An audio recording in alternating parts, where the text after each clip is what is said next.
Muy buenas tardes a todos. En primer lugar, quiero felicitar de una forma especial a los organizadores de este Congreso Regional de Estudiantes de Economía y bueno, y en segundo lugar, darle las gracias por haberme invitado a un evento de mi alma mater, del cual yo me siento muy orgulloso, que yo pude egresar de la Facultad de Economía allá por los años 2001, 2002, sin darme cuenta y haciendo memoria y viendo las cosas en retrospectiva, han pasado bastante tiempo y bueno, también poner énfasis que desde mi formación en tema de políticas públicas, pues he dado un giro radical al tema de las microfinanzas y ahora me encuentro desarrollando lo que en un momento no pensaba hacerlo, pero como somos los economistas o para lo cual estamos preparados los economistas para desarrollar muchísimas cosas y nuestro campo de acción es muy amplio, pues nos adaptamos a las circunstancias y a las motivaciones que nos nacen en diferentes etapas de nuestra vida profesional. En esta oportunidad, siempre me ha gustado hablar o dictar una clase o desempeñarme como profesor en cada uno de los temas sobre el cual estaba desarrollando yo en la práctica, digamos, una temática en particular. Me tocó dictar economía, macroeconomía en la San Marcos, cuando yo trabajaba en el Ministerio de Economía, me tocó dictar estadística, econometría, cuando yo me desempeñaba en la Contraloría General de la República como especialista en métodos cuantitativos. Y ahora me gusta hablar, quiero compartir, me siento totalmente motivados con ustedes de poder compartir pues los temas de inclusión financiera, ya que me estoy dedicando 100% a esta temática. En ese sentido, voy a compartir la pantalla, tengo una presentación para poderla realizar y a fin de que sea lo más fluido posible dicha presentación.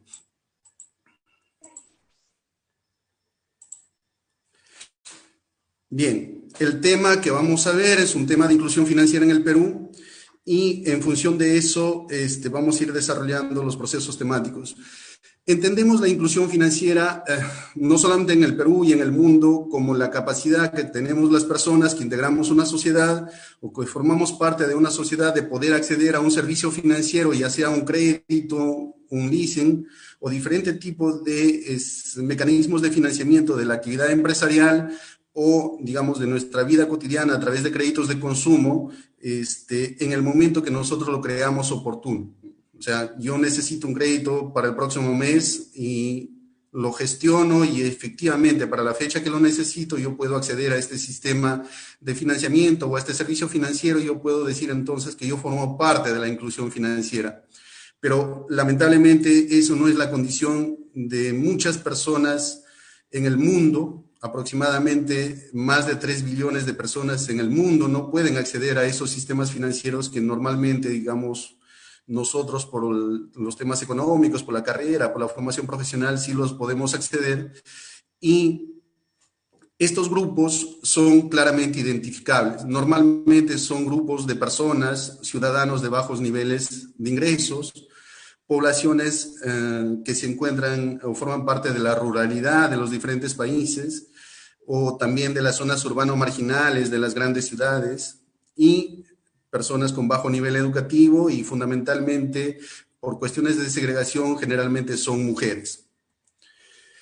Este es un cuadro que normalmente todos los economistas conocemos o en algún momento nos han enseñado las primeras clases de macroeconomía, de economía general, siempre nos han hecho pues el flujo circular del dinero en todo el sistema de la economía nacional, ¿no? ¿Y por qué lo traigo a colación este tema? Porque si ustedes se dan cuenta de todo el flujo circular del dinero en la economía, los mercados financieros juegan un papel muy importante.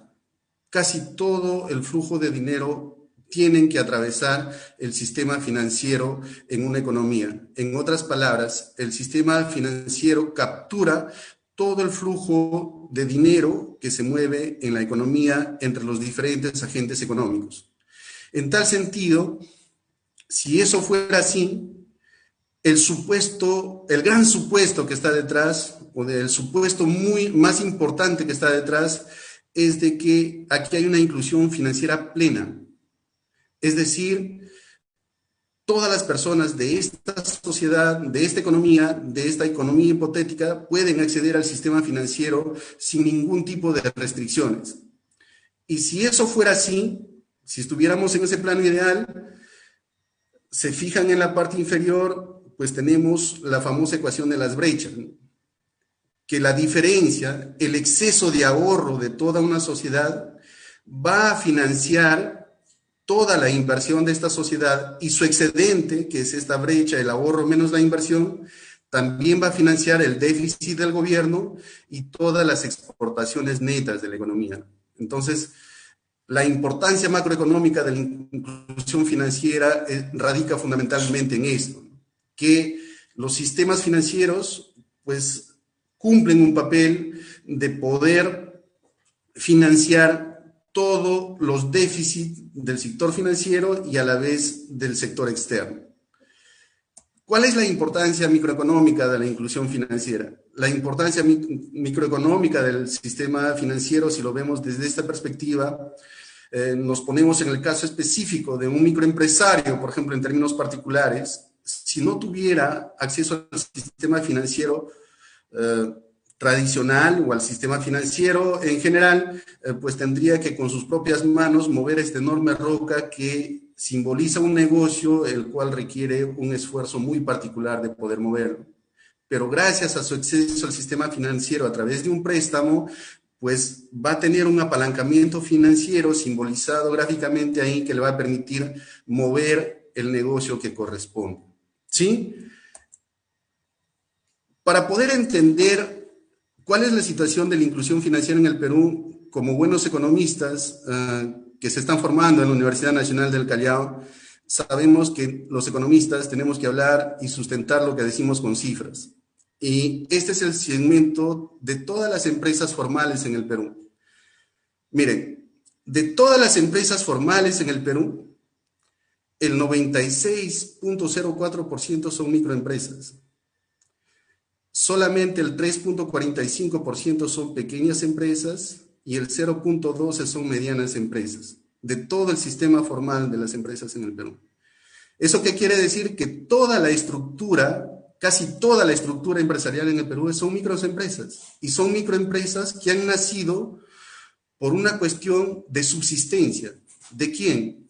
De la gente que ha migrado por diferentes motivos en los años 80, fundamentalmente por el tema de la violencia social en el Perú, hacia las zonas urbano-marginales de las principales ciudades costeras del Perú, y que por una cuestión de subsistencia, de sobrevivencia, tenía que hacer lo que mejor sabía hacer. Y a partir de ahí ha nacido toda una estructura empresarial en el Perú, ¿sí? Para que ustedes tengan la dimensión. Segundo, ¿cómo ha evolucionado estos temas? Y quería poner un énfasis. Y toda esta estructura empresarial, la mayor parte de esta estructura empresarial está refugiada en el tema de la informalidad. ¿Cómo ha venido evolucionando el tema de la formalidad en el Perú? Sí ha venido creciendo, pero no sostenidamente. Y prueba de ello es la línea verde que ustedes pueden apreciar ahí, que nos muestra que el nivel de crecimiento de los sistemas de formalización empresarial en el Perú son irregulares. No hay una tendencia creciente definida en el Perú. En el año 2015 ha crecido el 5.7%, en el año 2016 el 2.7%, en el 2017 9.9% y así sucesivamente. Es decir, todos los esfuerzos de formalización que ha hecho el gobierno hasta el momento, digamos, no ha tenido una incidencia significativa en los procesos de formalización de las empresas en el Perú. Eso quiere decir que debería de revisarse todos estos programas de formalización que ha emprendido los diferentes gobiernos hasta el momento, porque los resultados no han sido significativos en ese sentido. ¿Cómo se debe hacer? ¿De qué forma se debe hacer? ¿Cómo se debe formalizar? En ese caso particular, pues hay especialistas en el tema de formalización. Yo, digamos, solamente estoy poniendo en evidencia que todos estos programas no han tenido una incidencia significativa. ¿Y cuál es, digamos, el afán de formalizar a las empresas en el Perú? Porque uno de los principales requisitos para poder acceder a un crédito, por ejemplo, que es solamente uno de los servicios financieros que brinda este sistema en el Perú, es ser una empresa formal. ¿Sí? Entonces, ¿qué quiere decir? Que la gran mayoría de las empresas que se refugian en el sistema informal no pueden acceder al sistema financiero. Efectivamente, no pueden acceder al sistema financiero tradicional, formal, como formado por bancas, cooperativas, cajas rurales y demás instituciones financieras, microfinancieras. Pero sí pueden acceder a un sistema informal de los prestamistas gota a gota que cobran tasas de interés del 15, 20, 30%. ¿Eso qué pone en evidencia? Pone en evidencia una cosa fundamental, que los microempresarios en el Perú sí tienen capacidad de pago, porque si no tuvieran capacidad de pago, no serían capaces de pagar altísimas tasas de interés a los prestamistas informales. Entonces, ¿qué nos pone en evidencia nuevamente esta situación de la realidad microempresarial en el Perú? Que los mecanismos de formalización de las empresas y todas las políticas de inclusión financiera en el Perú tienen que repensarse, porque por algún motivo que no es la parte fundamental, la capacidad de pago en el Perú, las empresas en general y las microempresas en particular no están pudiendo acceder al sistema financiero tradicional. Este cuadro que les presento pone en evidencia otra cosa. Miren ustedes la relación que hay en ese tema. En promedio, solamente el 62% de todas las medianas empresas pueden acceder al sistema financiero tradicional. Y en promedio, el 43% de las empresas, de las pequeñas empresas, solamente el 43% pueden acceder al sistema financiero tradicional. Y solamente el 5% de las microempresas, cuyo porcentaje de la estructura empresarial en el Perú significa el 96%, de ese 96%, solo el 5% puede acceder al sistema financiero tradicional. Solamente el 5% al sistema financiero tradicional. Y eso lo hemos plasmado acá. En otras palabras, del 96% que compone la estructura empresarial en el Perú, solamente el 5.5% puede acceder a un crédito en una institución formal. Esto es lo que configuraba en su momento, en el año 2019, la estructura de la población económicamente activa en el Perú. ¿Sí? Datos al año 2019. Yo asumo que por el tema de la pandemia, este cuadro se ha agudizado muchísimo más en el 2020. El 40% de los empleos en el Perú es formal y el 60% es informal. ¿Sí? Esa estructura del 60% informal son los que brindan casi todo el empleo en el Perú. Entonces hay una relación directa entre ¿quién? Entre la informalidad de la estructura empresarial en el Perú con la informalidad de los empleos en el Perú. ¿Eso qué quiere decir? Quiere decir que si yo quiero implementar una política de formalización del empleo en el Perú, tiene que estar directamente correlacionado con una política, con la implementación de una política de formalización de la estructura empresarial en el Perú, porque tienen una relación directa unas de otras. Cuando nosotros escuchamos a los especialistas, cuando nosotros decimos tenemos que trabajar en el sistema y mejorar este sistema precario de empleo en el Perú, debemos de responderles, ¿no? Antes de pensar en formalizar el tema del empleo o de mejorar este sistema precario de empleo en el Perú, tenemos que preocuparnos en cambiar esta estructura empresarial en el Perú, cuyo 96% es microempresa y más de la mitad de esas microempresas se encuentran en el sistema informal, porque tienen una relación directa. Empresa informal te va a dar un empleo informal, empresa formal te va a dar un empleo formal, ¿sí? La siguiente. Planteada la realidad tal y conforme lo hemos visto hasta el momento, nos queda ver cuáles son las causas, cuáles son los motivos, cuáles son las razones por las cuales la estructura, la mayor estructura empresarial en el Perú no puede acceder a estos sistemas financieros tal y conforme lo hemos planteado.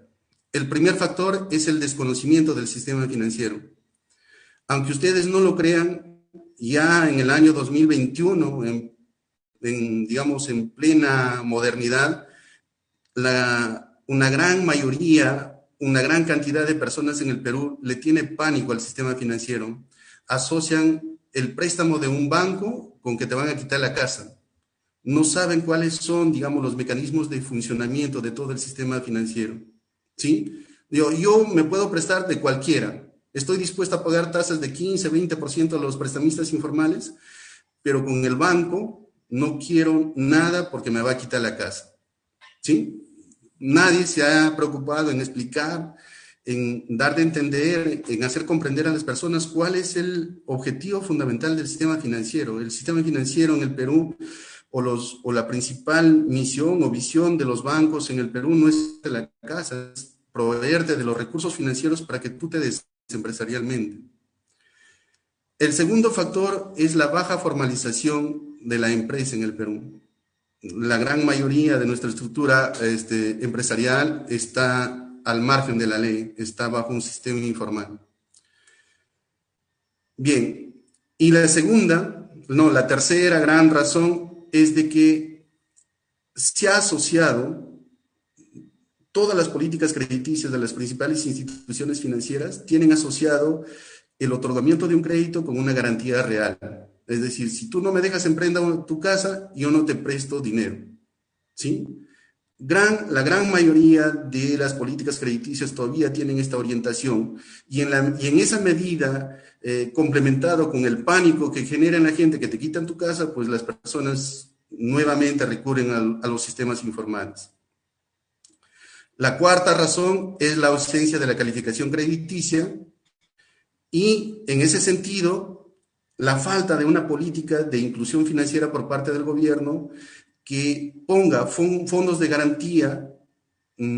A ver, para ponerlo, digamos, en contexto, ha tenido que pasar la pandemia para que haya el tema de reactiva, para que se ponga reactiva para el agro, reactiva para el turismo, reactiva en general, ¿no? ¿Y qué hubiese pasado si nosotros 10 o 15 años atrás ya hubiésemos sacado el tema de reactiva sin que tengamos una pandemia de por medio, ¿no? Otra sería la realidad de la inclusión financiera en el Perú. Pero bueno, pues los peruanos estamos acostumbrados así funcionamos. El hecho es de que hay, digamos, cierta iniciativa gracias a esta pandemia, pero necesitamos muchos reactivas a futuro, muchos fondos de garantía que permitan reducir el riesgo crediticio y por lo tanto poder acceder a estos sistemas financieros por parte de las empresas. En el caso específico de Progresa, yo quiero contarles en términos personales, digamos como una motivación personal de la persona quien habla hacia personas que están integrando o egresan de mi alma mater, que es la Universidad Nacional del Callao. Algunas veces como que yo tengo una relación de amor y odio con la universidad, ¿no? De amor porque lo quiero, porque lo estimo, porque me siento identificado con la Universidad Nacional del Callao. Cuando paso por la colonial y miro la universidad me da nostalgia, ¿no? Todavía de volver a ver mis inicios como estudiante y haber formado parte, digamos, de los órganos de gobierno como el tercio estudiantil, ¿no? Y un poco el odio es porque lamentablemente las personas que dirigían la universidad en su momento nunca me dejaron dictar en la Universidad del Callao, nunca. Le dieron oportunidades a mucha gente, pero menos a mí. Recién cuando la San Marcos me da la oportunidad de dictar principales cursos como macroeconomía, macroeconometría, recién me llamaron, no, ahora sí queremos que vuelvas, queremos que regreses y todo eso, ¿no? Pero lamentablemente yo tenía los tiempos y los espacios ocupados para esa oportunidad. En ese sentido, yo quería compartir con ustedes una experiencia muy personal. Yo me formé desde un inicio en tema de políticas públicas, me especialicé en tema de políticas públicas y yo, al igual que ustedes, de repente, como muchos de ustedes, soñé en alguna vez ingresar al Banco Central y me preparé para eso y me motivé en ese sentido, ¿no? Y pasado el tiempo, yo me di cuenta de dos cosas fundamentales. Que uno, digamos, la gran mayoría de las universidades, sobre todo nacionales, nos forman en ese sentido para poder trabajar en una empresa como dependiente.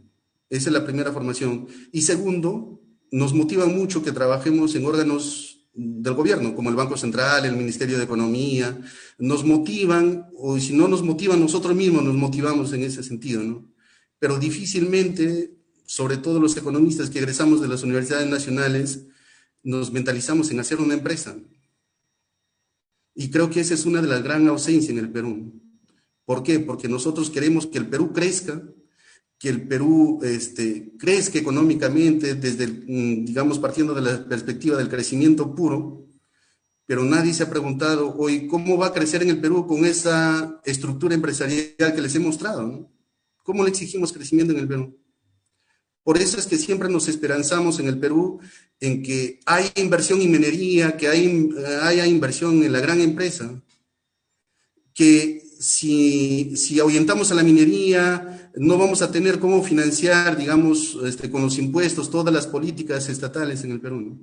¿Por qué? Porque han visto de que en términos generales nuestra estructura empresarial en el Perú está compuesta fundamentalmente por microempresarios. Cosa muy distinta sería que todos los impuestos o la gran mayoría de los impuestos vengan de esta estructura empresarial en el Perú y por lo tanto crear políticas económicas orientadas a fortalecer esta estructura empresarial en el Perú, ¿no? O que nos motivemos nosotros, ¿no? Déjenme decirles que ya al último, a los finales casi de mi carrera como docencia o como analista en la Contraloría General, que es el último estamento del gobierno que he trabajado, con toda honestidad tenía mucho conocimiento en términos de fundamentos teóricos en tema de economía y siempre me preguntaba, ¿y la práctica?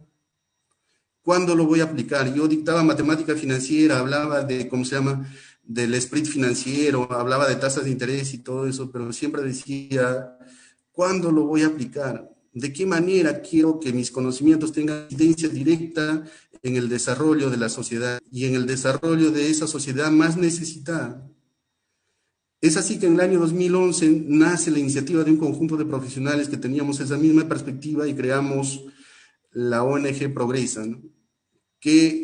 Cuya misión es brindar capacitación y asistencia técnica y financiar el capital de trabajo de los microempresarios en el Perú. De aquellos microempresarios que no tienen acceso al sistema financiero tradicional. Y hacerles entender y comprender los mecanismos de financiamiento de un crédito directo a su empresa. Y eso implicaba ¿qué? Implicaba hacerles entender a ellos cuál es el mecanismo de funcionamiento de su microempresa, porque ellos desarrollaban esta actividad y no eran conscientes que estaban desarrollando una actividad empresarial. Segundo, hacerles todos los estados financieros. Y tercero, determinar si van a tener la capacidad de pago de poder pagar un crédito que nosotros les íbamos a otorgar.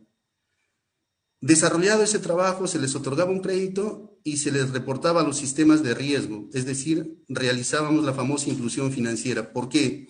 Porque al segundo o tercera vez que se les renovaba el crédito, los bancos podían verlos a ellos en los sistemas de riesgo, podían ver que hay una persona con una empresa que genera ingresos y que tiene una capacidad de pago que le permite honrar sus deudas.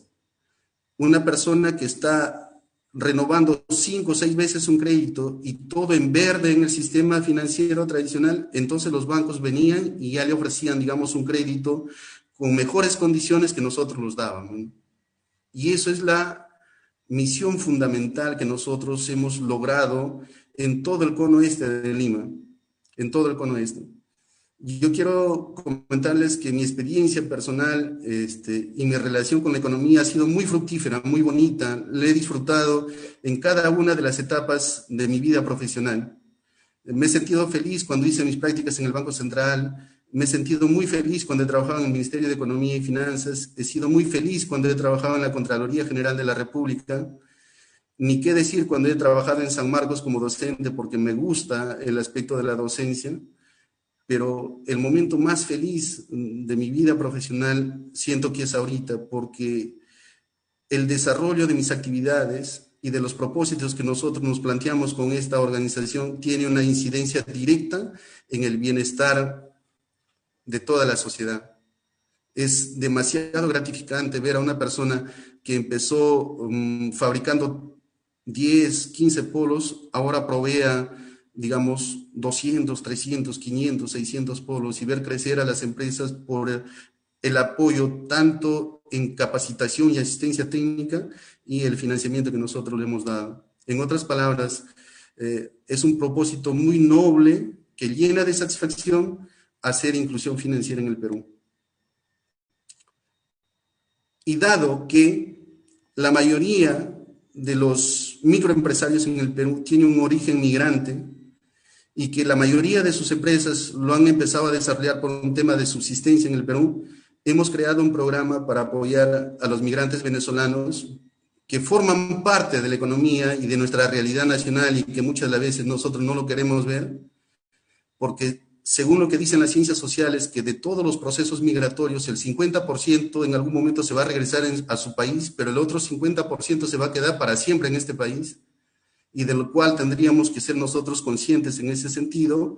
Hemos creado un programa, Progresemos Juntos, para financiar a los microempresarios venezolanos que ya están asentados en nuestro país, que también es otro logro institucional por parte de nosotros que quería compartir. ¿Cuáles son los retos para el futuro?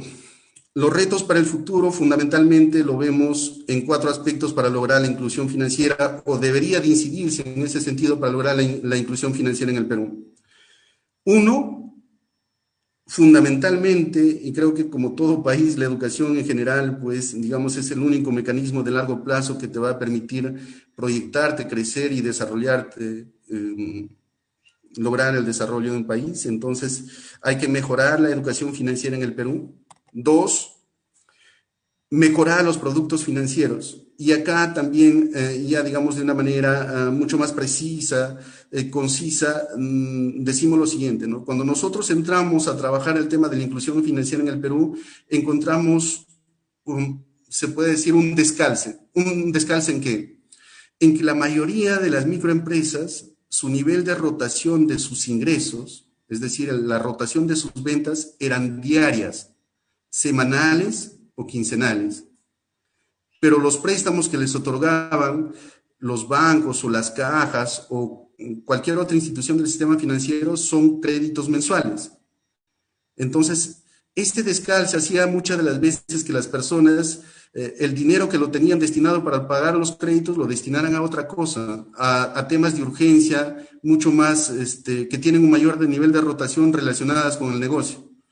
Entonces, ¿qué hicimos nosotros? Nosotros como institución financiera encontramos ese descalce y creamos créditos diarios, créditos semanales y créditos quincenales. Muchos de ellos sostenidos en grupos solidarios. Eso nos ha permitido optimizar la colocación de los créditos y reducir la mora considerablemente en todo el proceso de expansión de nuestro servicio que hemos tenido en el cono oeste de Lima. Implementar nuevas tecnologías crediticias en ese sentido y la implementación de políticas estatales para reducir la informalidad, ¿no? Yo creo que son los 4 ejes fundamentales que, ya sea a través de políticas públicas o políticas crediticias, deberían implementarse para lograr el tan anhelado, la tan anhelada inclusión financiera en el Perú. Bien, eso era todo lo que yo tenía para compartir en esta tarde con ustedes. Si hay alguna curiosidad o si ha habido alguna motivación o si es que se ha despertado alguna motivación con esta presentación por el lado de la inclusión financiera, yo quisiera que no lo descarten, que no lo pierdan de vista, en el sentido de que empiecen a construir, digamos, sus expectativas profesionales en este segmento de la carrera profesional que es muy, muy, muy apasionada muy interesante y que despierta muchas pasiones al punto que todas las personas que trabajábamos para diferentes instituciones estatales en un momento o instituciones privadas que conformamos esta ONG, ahora nos dediquemos exclusivamente a este tema y hayamos dejado los trabajos formales que teníamos en ese momento para dedicarnos de lleno a este tema. Muchas gracias. Eso sería todo de mi parte y si hay alguna pregunta que quisieran hacer, y como les dije, ¿no? Si he despertado alguna motivación por las microfinanzas en general y por la inclusión financiera en particular, estoy más que satisfecho y darle las gracias nuevamente por haberme invitado a este congreso.